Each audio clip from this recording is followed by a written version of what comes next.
রোজকার জীবনের এই অসংখ্য চিন্তা, রাগ, মানসিক চাপ বা হতাশার মাঝে যদি এমন একটা জাদুকরী উপায় থাকে যা দিয়ে আমরা নিজেদের এই এলোমেলো আবেগগুলোকে শুধু দূর থেকে দেখতে পারি, তাহলে কেমন হতো ব্যাপারটা? দারুণ একটা প্রশ্ন দিয়ে শুরু করলেন। এটা আসলেই ভাবার মতো একটা বিষয়। হ্যাঁ, একটু কল্পনা করা যাক, এমন একটা সকালের কথা। ধরুন ঘুম থেকে ওঠার পর দেখলেন ঘড়িতে অনেক বেলা হয়ে গেছে। যেটা প্রায়ই হয় আমাদের সাথে। একদম। তাড়াহুড়ো করে তৈরি হতে গিয়ে গরম কফি পরে শার্ট নষ্ট হলো, আর রাস্তায় বেরোতেই বহাবহ জ্যাম। মনে হচ্ছে যেন পুরো পৃথিবীটাই আপনার বিপক্ষে চলে গেছে। আর বুকের ভেতর একটা প্রচণ্ড চাপ, রাগে আর বিরক্তিতে মাথার ভেতরটা যেন ফুটছে, তাই না? ঠিক তাই। চারপাশের পৃথিবী প্রচণ্ড বিশৃঙ্খল, মনের ভেতরে আবেগের ঝড় বইছে, কিন্তু ঠিক সেই মুহূর্তে ওই ঝড়ের ভেতরে খড়কুটোর মতো ভেসে না গিয়ে সম্পূর্ণ শান্ত থেকে সেই পুরো পরিস্থিতিটাকে যদি দূর থেকে দেখা যায়, তাহলে কেমন হবে? এটা আসলে খুব গভীর, একই সাথে অত্যন্ত আরামদায়ক একটা চিন্তার বিষয়। কারণ আমরা বেশিরভাগ সময়ই আমাদের নিজেদের আবেগ আর চারপাশের পরিস্থিতির ভেতরে এতটাই ডুবে থাকি যে আমাদের মনে হয় আমরা নিজেরাই বুঝি ওই আবেগটা, তাই তো? ঠিক ধরেছেন, আমরা ভুলেই যাই যে পরিস্থিতি আর পরিস্থিতির প্রতি আমাদের যে প্রতিক্রিয়া, এই দুটোর মাঝে কিন্তু একটা বিশাল দূরত্ব তৈরি করা সম্ভব। আর আজ আমরা ঠিক এই বিষয়টা নিয়েই গভীরে প্রবেশ করতে যাচ্ছি। আমাদের আজকের এই গভীর বিশ্লেষণে স্বাগত সবাইকে। আজকের আলোচনার মূল উৎস হল মন ও সচেতনতা এবং পর্যবেক্ষক মন, বা ইংরেজিতে যাকে বলে দি অবজার্ভার মাইন্ড, সেই সম্পর্কিত কিছু অত্যন্ত আকর্ষণীয় আর গভীর দার্শনিক নোট। খুব চমৎকার একটা টপিক। আমাদের আজকের এই আলোচনার মূল মিশন হলো একটা খুব সূক্ষ্ম কিন্তু শক্তিশালী ধারণাকে বিশ্লেষণ করা। কিভাবে আমরা নিজেদের চিন্তার ঊর্ধ্বে উঠে একটা স্থির এবং শান্ত সচেতন উপস্থিতি বা কনসিয়াস প্রেজেন্স হয়ে উঠতে পারি। আর এখানে সবচেয়ে চমকপ্রদ ব্যাপারটা কি জানেন? এই ধারণাটা কিন্তু কোনো কিছু অর্জন করার বা কোথাও পৌঁছনোর ওই ইঁদুর দৌড়ে নামার কথা বলছে না। একদম। বরং এটা শুধু আমাদের নিজেদের ভেতরের জগৎকে একটা নিরাপদ দূরত্ব থেকে পর্যবেক্ষণ করতে শেখায়। এই যে কোনো কিছু অর্জন করার তাড়না বাদ দেবার কথা বললেন, এটাই সম্ভবত এই পুরো দার্শনিক ভাবনার সবচেয়ে গুরুত্বপূর্ণ ভিত্তি। আমরা তো সবসময় কিছু না কিছু ঠিক করার বা পাল্টানোর চেষ্টা করি, তাই না? হ্যাঁ, কোনো নেতিবাচক চিন্তা এলে আমরা সেটাকে মুছে ফেলার জন্য যুদ্ধ শুরু করি, মন খারাপ হলে জোর করে ভালো থাকার অভিনয় করি, অর্থাৎ আমরা নিজেদের মনের ভেতরেই একটা যুদ্ধক্ষেত্র তৈরি করে ফেলি। ঠিক। কিন্তু উৎসের নোটগুলো আমাদের সম্পূর্ণ ভিন্ন একটা দৃষ্টিভঙ্গি দিচ্ছে। এখানে বলা হচ্ছে মনকে মেরামত করার কোনো প্রয়োজন নেই, শুধু তাকে দেখার ভঙ্গিটা বদলাতে হবে। একদম ঠিক। চলুন তাহলে এই দেখার ভঙ্গিটা ঠিক কিভাবে কাজ করে সেটা একটু ভেঙে বোঝার চেষ্টা করি। উৎসে মনের দ্বৈত সত্তা বা মনের দুটো ভিন্ন অংশের কথা বলা হয়েছে। বিষয়টা পড়ে আমি বেশ অবাকই হয়েছি। আচ্ছা, কেন অবাক হলেন? কারণ সেখানে দাবি করা হচ্ছে যে আমাদের মনের একটা অংশ সারাক্ষণ সক্রিয়ভাবে চিন্তা করে, পরিকল্পনা করে, ভয় পায় আর রাগ বা দুঃখের মতো তীব্র অনুভূতিগুলো অনুভব করে। এটা তো আমাদের দৈনন্দিন অভিজ্ঞতা। কিন্তু মনের ঠিক গহীনেই আরও একটা অংশ রয়েছে যার কাজ শুধু দেখা। সে কোনো বিচার বা বিশ্লেষণ করে না, কোনো লেবেল লাগায় না যে এটা ভালো নাকি খারাপ। সে সম্পূর্ণ নিরপেক্ষভাবে কেবল পর্যবেক্ষণ করে। আমাদের সাধারণ ধারণার সাথে এই জায়গাতেই আসলে সবচেয়ে বড় পার্থক্যটা তৈরি হয়। আমরা সাধারণভাবে ভাবি আমাদের মন একটাই, আর সেটা একটা অখণ্ড সত্তা। হ্যাঁ, আমরা তো সেভাবেই বড় হয়েছি। একটু খেয়াল করলে দেখবেন আমাদের ভাষাগত প্রকাশেও এই অখণ্ডতার ছাপটা স্পষ্ট। যখন আমাদের রাগ হয় তখন আমরা বলি আমি রেগে গেছি, যখন আমরা হতাশ হই তখন বলি আমি হতাশ। ও আচ্ছা, এই কথাগুলোর মাধ্যমেই আমরা নিজেদের সম্পূর্ণ অস্তিত্বকে ওই সাময়িক আবেগের সাথে মিলিয়ে ফেলি। একদম। কিন্তু এই দার্শনিক নোটগুলো আমাদের বলছে যে আসলে ঘটনাটা তা নয়। মনের যে অংশটা রাগ অনুভব করছে বা হতাশায় ভুগছে, তার বাইরেও একটা অংশ আছে। ওই নিরপেক্ষ দর্শক অংশটা? হ্যাঁ, ওই নিরপেক্ষ দর্শক অংশটাই হলো আমাদের আসল পর্যবেক্ষক মন। এটা প্রমাণ করে যে আবেগের তীব্রতা থাকা সত্ত্বেও তার ভেতরে পুরোপুরি হারিয়ে না গিয়ে তাকে দূর থেকে দেখার ক্ষমতা মানুষের ভেতরে সহজাতভাবেই আছে। এই বিভাজনের বিষয়টা যখন আমি প্রথম পড়ছিলাম তখন আমার মাথায় একটা খুব পরিচিত পরিস্থিতির রূপক ভেসে উঠল। এটা কি অনেকটা থিয়েটারে বসে একটা অত্যন্ত আবেগময় সিনেমা দেখার মতো নয়? চমৎকার একটা রূপক। কিভাবে, একটু বুঝিয়ে বলবেন? ধরা যাক আমরা বিশাল একটা থিয়েটারের অন্ধকারে নরম সিটে বসে আছি। সামনের বড় পর্দায় এমন একটা দৃশ্য চলছে যেখানে মূল চরিত্রটি প্রচণ্ড কাঁদছে, তার জীবন হয়তো ভেঙে পড়ছে, বা সে কোনো ভয়ঙ্কর বিপদের মুখোমুখি হয়েছে। নিরাপদ? একদম তাই। আমরা জানি যে আমরা ওই পর্দার ভেতরে নেই, আমরা শুধু দর্শক সিটে বসে একটা দৃশ্য দেখছি। ঠিক। এই থিয়েটারের রূপকটা দিয়ে পুরো বিষয়টার মনস্তত্ত্ব খুব দারুণভাবে ব্যাখ্যা করা যায়। থিয়েটারের ওই দর্শক সিটটাই হলো আমাদের পর্যবেক্ষক মন। আর সিনেমাটা হলো আমাদের দৈনন্দিন জীবন আর আবেগ। হ্যাঁ, যখন আমরা পর্দার চরিত্রের সাথে একাত্ম হয়ে যাই তখন আমরা সাময়িকভাবে ভুলে যাই যে আমরা কেবলই দর্শক। আমাদের বাস্তব জীবনেও ঠিক এমনটাই ঘটে চলেছে প্রতিনিয়ত।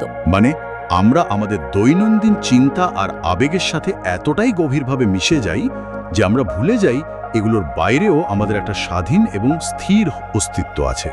ঠিক বলেছেন। মনস্তত্ত্বের ভাষায় আবেগ আর অস্তিত্বের এই মিশে যাওয়াটাকে বলা যায় কগনিটিভ ফিউশন। কিন্তু যখনই আমরা মনে করতে পারি যে আমরা কেবল দর্শক, তখনই আবেগের সেই তীব্র আঘাত আর আমাদের সরাসরি ক্ষতি করতে পারে না।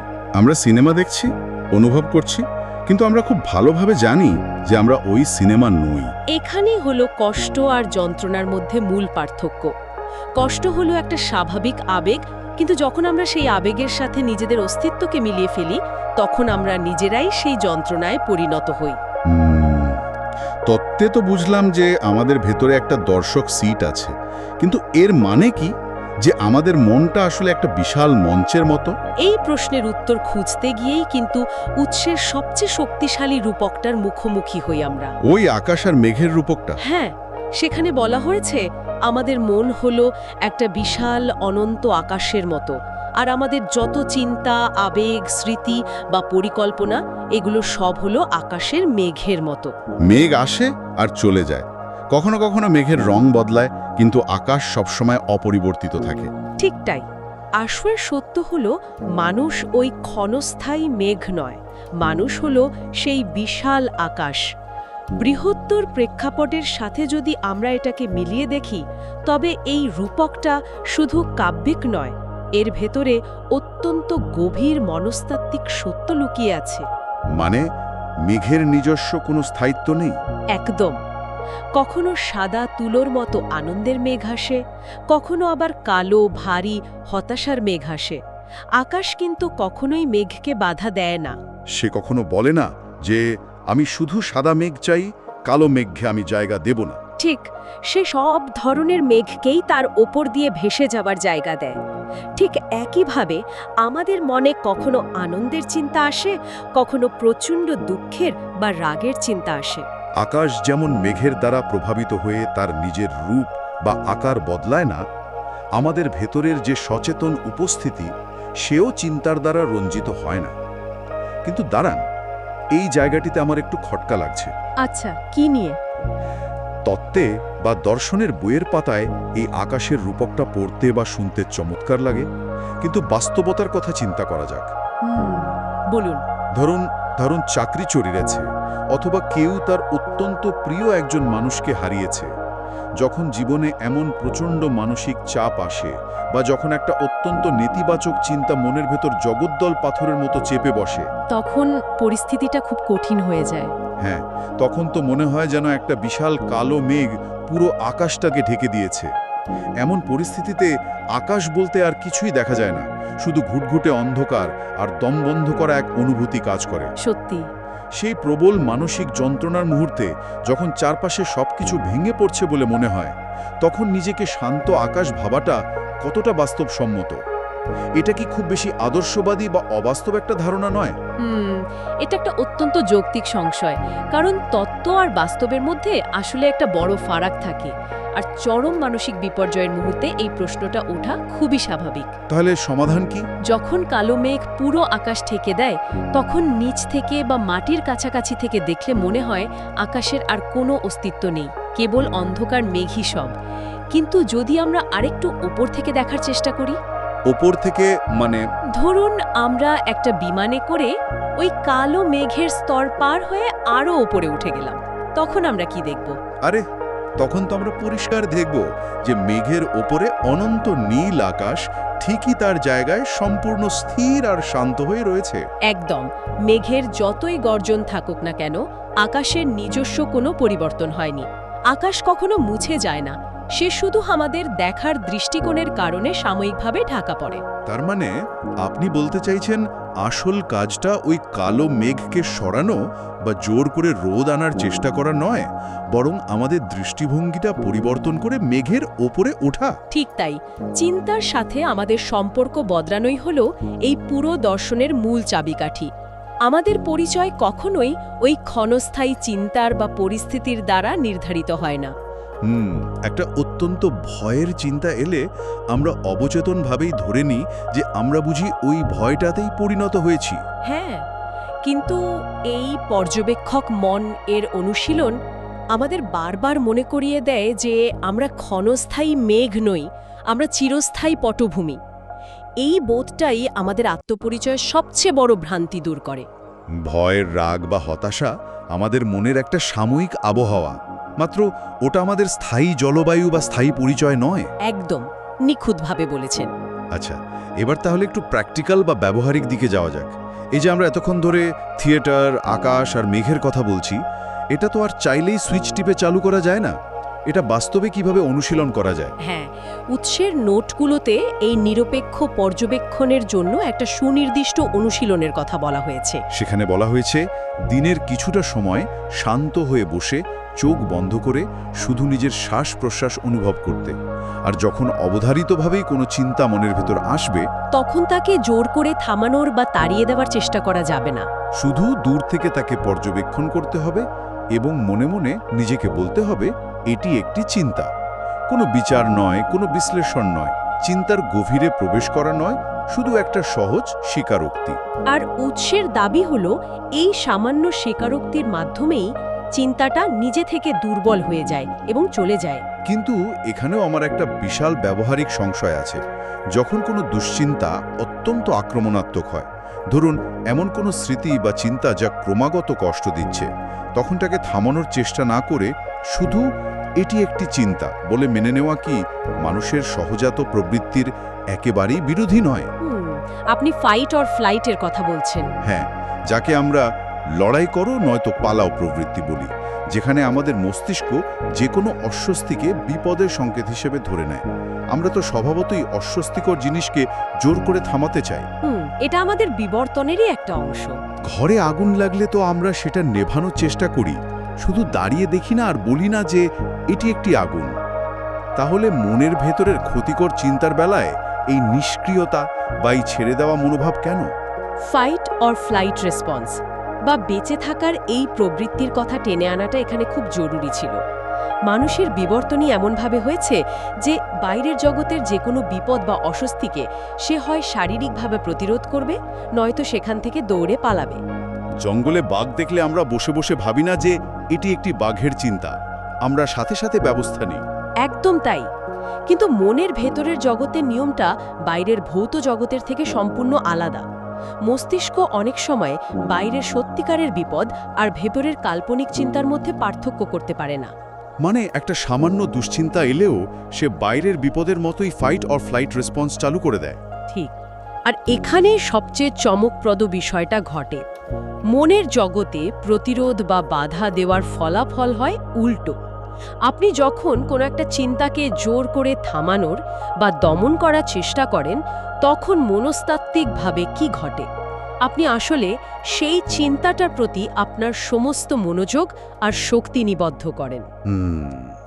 অর্থাৎ যেটাকে আমি আমার মন থেকে তাড়াতে চাইছি, আমি আসলে নিজের অজান্তেই তাকে আরও বেশি আলো দিচ্ছি বা গুরুত্ব দিয়ে ফেলছি। হ্যাঁ, মনস্তত্ত্বের ভাষায় একে আইরনি অফ মেন্টাল কন্ট্রোল বা মানসিক নিয়ন্ত্রণের পরিহাস বলা হয়।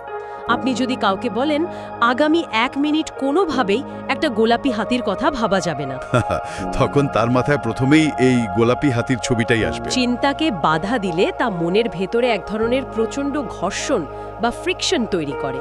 আপনি যখন ভাবেন যে আমি কালকের ওই অপমানের কথাটা আর মনে করব না, তখন আপনার মস্তিষ্ককে প্রথমে নিশ্চিত করতে হয় যে কোন কথাটা মনে করা যাবে না। ফলে অপমানের স্মৃতিটাই আরও জোরালোভাবে সামনে চলে আসে। ওই যে আপনি আগুনের কথা বললেন, মনের ভেতরের নেতিবাচক চিন্তাগুলো হলো এমন এক ধরনের আগুন। প্রতিরোধ বা লড়াই হলো যার প্রধান জ্বালানি। আপনি যত লড়াই করবেন আগুন তত বাড়বে। তার মানে স্নায়ু বিজ্ঞানের দৃষ্টিকোণ থেকে দেখলে আমরা আমাদের চিন্তার সাথে যুদ্ধ করে কখনো জিততে পারবো না, কারণ আমরা আসলে নিজেদের মস্তিষ্কের সাথেই যুদ্ধ করছি, আর সেটার জ্বালানি আমরা নিজেরাই সরবরাহ করছি। একদম ঠিক বলেছেন। মস্তিষ্কের একটা অংশ, যাকে অ্যামিগডালা বলা হয়, সেটা আমাদের আবেগ আর ভয়ের প্রতিক্রিয়া নিয়ন্ত্রণ করে। যখন আমরা চিন্তার সাথে যুদ্ধ করি তখন অ্যামিগডালা বেশি সক্রিয় থাকে। আচ্ছা, কিন্তু যখন আপনি শুধু বলেন এটি একটি চিন্তা, তখন আপনি আসলে সেই ঘর্ষণটাকে মুহূর্তের মধ্যে শূন্য করে দিচ্ছেন। আপনি চিন্তাটাকে বিপদ হিসেবে না দেখে কেবল একটা তথ্য হিসেবে লেবেল করছেন। এই লেবেল করার ফলে কি হয়? এর ফলে মস্তিষ্কের সামনের অংশ, যাকে প্রিফ্রন্টাল কর্টেক্স বলা হয়, সেটা সক্রিয় হয়ে ওঠে। এটা আমাদের যৌক্তিক এবং বিশ্লেষণাত্মক অংশ। প্রিফ্রন্টাল কর্টেক্স যখন বুঝতে পারে যে এটা বাস্তব কোনো বিপদ নয়, কেবলই একটা চিন্তা, তখন সে অ্যামিগডালার উত্তেজনা কমিয়ে দেয়। তার মানে আপনি যখন চিন্তাটার সাথে আর লড়াই করছেন না, তখন আপনি তাকে কোনো নতুন জ্বালানি দিচ্ছেন না। হ্যাঁ, এই কোনো প্রতিরোধ বা বিচার ছাড়া চিন্তাকে কেবল একটা চিন্তা হিসেবে মেনে নিলে তা স্বাভাবিক নিয়মেই মেঘের মতো আকাশের এক প্রান্ত থেকে অন্য প্রান্তে সরে যেতে বাধ্য হয়। কারণ মেঘকে আটকে রাখার মতো কোনো দেওয়াল বা ফ্রিকশন আপনি আর তৈরি করছেন না। এটা সত্যি প্রচলিত অনেক ধারণার মোড় ঘুরিয়ে দেওয়ার মতো একটা বিষয়। আমরা প্রায়ই ভাবি যে মানসিক শান্তি পাওয়ার অর্থ হলো আমাদের মনকে সম্পূর্ণ চিন্তা শূন্য করে ফেলতে হবে, মনের ভেতরে কোনো ঢেউ থাকবে না। কিন্তু এই গভীর বিশ্লেষণ থেকে আমরা সম্পূর্ণ অন্য একটা শিক্ষা পাচ্ছি। হ্যাঁ, যা বোঝা যাচ্ছে তা হলো আসল শান্তি চিন্তা শূন্যতায় নেই, বরং চিন্তার প্রতি আমাদের প্রতিক্রিয়াহীনতার মাঝে রয়েছে। আমরা চিন্তাগুলোকে আসতে দেব, তারা নিজেদের মতো ঘুরে বেড়াবে, কিন্তু সেগুলোকে আমাদের মনের সিংহাসনে বসতে দেব না বা তাদের সাথে কুস্তিতে নামব না। তবে হ্যাঁ, এই অভ্যাসটা কিন্তু রাতারাতি কোনো জাদুর মতো তৈরি হওয়ার বিষয় নয়। এটা একটা দীর্ঘ চর্চা। প্রথম প্রথম তো বেশ কঠিনই মনে হয়। হ্যাঁ, প্রথম যখন কেউ চোখ বন্ধ করে শান্ত হয়ে বসে, তখন হয়তো চিন্তার পর চিন্তা আসতে থাকে। মনের ভেতর একটা বিশাল কোলাহল শুরু হয়ে যায়। মনে হয় যেন ট্রাফিকের মাঝখানে দাঁড়িয়ে আছি। তখন আমাদের সেই পর্যবেক্ষক মন বা ওই থিয়েটারের দর্শক সিটের কথা বারবার হারিয়ে যায়, আমরা আবার চিন্তার স্রোতে ভেসে যাই। কিন্তু যখনই আমরা বুঝতে পারি যে আমরা ভেসে গেছি বা চিন্তার সাথে জড়িয়ে পড়েছি, ঠিক সেই মুহূর্তেই আমরা আবার পর্যবেক্ষক হয়ে উঠি। এই যে বারবার হারিয়ে যাওয়া আর আবার সচেতনতায় ফিরে আসা, এটাই হলো মূল অনুশীলন। তাহলে এই সব কিছুর মানে কি দাঁড়ায়? আমরা যদি এই পুরো আলোচনার মূল সারাংশটা নিই, তবে বিষয়টা খুব সরল কিন্তু অত্যন্ত শক্তিশালী। আমরা আমাদের চিন্তা নই, একদম। আমরা আমাদের আবেগ, হতাশা বা ভয়ের সমষ্টি নই। আমরা হলাম সেই সচেতন উপস্থিতি যা এই সব কিছুর ঊর্ধ্বে থেকে কেবল সব পর্যবেক্ষণ করে। আমরা আমাদের আবেগের দাস নই, বরং আমরা এমন একটা দর্শক সিটে বসে আছি যেখান থেকে মনের প্রতিটি নাটক খুব শান্তভাবে দেখা যায়। আর বর্তমান সময়ের প্রেক্ষাপটে যদি আমরা এটাকে দেখি, তবে এই অনুশীলনটা কেন এত জরুরি তা খুব সহজেই বোঝা যায়। আমরা এখন এমন এক পৃথিবীতে বাস করছি যা সব সময় আমাদের মনোযোগ আকর্ষণ করতে চায়। হ্যাঁ, চারিদিকে অতিরিক্ত তথ্য বা ইনফরমেশন ওভারলোড। স্মার্টফোনের ক্রমাগত নোটিফিকেশন, সোশ্যাল মিডিয়া, কাজের চাপ, সামাজিক প্রত্যাশা, সব মিলিয়ে আমাদের মন সবসময় এক ধরনের দৌড়ের ওপর থাকে। মস্তিষ্কের যে প্রক্রিয়ার কথা আমরা আগে বললাম, সারাক্ষণ এভাবে চলতে থাকলে তার উপর প্রচণ্ড চাপ পড়ে। এর ফলে এক ধরনের ভয়াবহ আবেগের ক্লান্তি, বা যাকে আমরা ইমোশনাল এক্সশন বলতে পারি, তা তৈরি হয়, তাই না? হ্যাঁ, মানুষের সহ্য ক্ষমতা কমে যায়, ছোটখাটো বিষয়েও তীব্র প্রতিক্রিয়া দেখানোর প্রবণতা বাড়ে। মনে হয় যেন মানুষের মস্তিষ্ক সারাক্ষণ ওভারড্রাইভে চলছে, ঘুমানোর সময় ছাড়া এর কোনো বিশ্রাম নেই। আর অনেকের তো ঘুমের মধ্যেও ওই ইঞ্জিন চলতে থাকে। ঠিক এই কারণে পর্যবেক্ষক মনের অনুশীলন বর্তমান সময়ের জন্য কোনো আধ্যাত্মিক বিলাসিতা নয়, বরং এটা একটা অত্যন্ত প্রয়োজনীয় এবং শক্তিশালী হাতিয়ার। এটা আমাদের এই অতিরিক্ত তথ্যের চাপ এবং মানসিক জঞ্জাল থেকে রক্ষা পাওয়ার একটা নিরাপদ আশ্রয়স্থল দেয়। যখন আমরা বুঝতে পারি যে চারপাশের সব বিশৃঙ্খলা, অন্যের মতামত আর আমাদের ভেতরের সব স্বয়ংক্রিয় প্রতিক্রিয়াগুলো কেবলই ভাসমান মেঘ, তখন আমরা এক অদ্ভুত মানসিক স্থিরতা বা রেজিলিয়েন্স অর্জন করতে পারি। এটা মানসিকভাবে সুস্থ আর প্রোডাক্টিভ থাকার জন্য অত্যন্ত বাস্তবসম্মত একটা উপায়। এই আলোচনা সত্যিই মনের গভীরের অনেক অজানা আর চমকপ্রদ দিককে সামনে নিয়ে এলো। শুরুতেই আমরা যেমনটা বলছিলাম, রোজকার জীবনের বিশৃঙ্খলার মাঝে স্থির থাকার সেই জাদুকরী উপায়ের কথা। হ্যাঁ, সেই জাদুটা আসলে আমাদের ভেতরেই আছে। এখন মনে হচ্ছে সেই জাদুটা আসলে বাইরের কোনো কিছুতে বা পরিস্থিতির পরিবর্তনের মাঝে নেই, বরং সেটা আমাদের নিজেদের ভেতরেই ওই দর্শক সিটটিতে বসে থাকার মাঝে লুকিয়ে আছে। একদম। আমরা চাইলে যে কোনো মুহূর্তে, এমনকি সবচেয়ে কঠিন পরিস্থিতির মাঝেও সেই সিটে গিয়ে বসতে পারি এবং আমাদের চিন্তার নাটককে শুধু দূর থেকে একটা নিরাপদ দূরত্ব বজায় রেখে দেখতে পারি। আর এভাবেই আমরা আমাদের নিজেদের জীবনের এবং মনের নিয়ন্ত্রণ নিজের হাতে ফিরিয়ে নিতে পারি। কোনো জোর জবরদস্তি করে নয়, কোনো যুদ্ধ করে নয়, কেবল শান্ত সচেতনতার মাধ্যমে। তবে এই গভীর বিশ্লেষণ শেষ করার আগে একটা প্রশ্ন আমার মাথায় আসছে, যা হয়তো আমাদের এতক্ষণের প্রচলিত ধারণাকে আরও একটু ধাক্কা দেবে। কি প্রশ্ন সেটা? আজ আমরা জানলাম যে আমরা কেবল একটা সচেতন উপস্থিতি, আর আমাদের অসংখ্য চিন্তাগুলো আকাশের মেঘের মতো নিজে থেকে আমাদের মনে আসে আর যায়। এই মেঘগুলোকে শুধু দেখতে হবে, এদের সাথে জড়ানো বা এদের বাধা দেওয়া যাবে না। কিন্তু একটু গভীরভাবে ভেবে দেখা যাক। বলুন, যদি এই অসংখ্য চিন্তাগুলো সত্যিই কেবল মেঘই হয়, তবে এই মেঘগুলোর প্রকৃত উৎপত্তি স্থল কোথায়? কোথা থেকে এদের জন্ম হয়? খুব ইন্টারেস্টিং একটা প্রশ্ন। কে বা কি অবচেতনভাবে এই মেঘগুলো তৈরি করে আমাদের শান্ত আকাশে পাঠাচ্ছে? আমাদের ওই নীরব পর্যবেক্ষক মনের পেছনের আসল কারিগরটা বা স্থপতিটা আসলে কে? এই প্রশ্নটা হয়তো আগামী অনেকগুলো দিন আমাদের ভাবনার খোরাক যোগাবে আর নিজেদের সম্পর্কে আরও নতুন কিছু আবিষ্কার করতে সাহায্য করবে। আজ তাহলে এখানেই শেষ করছি।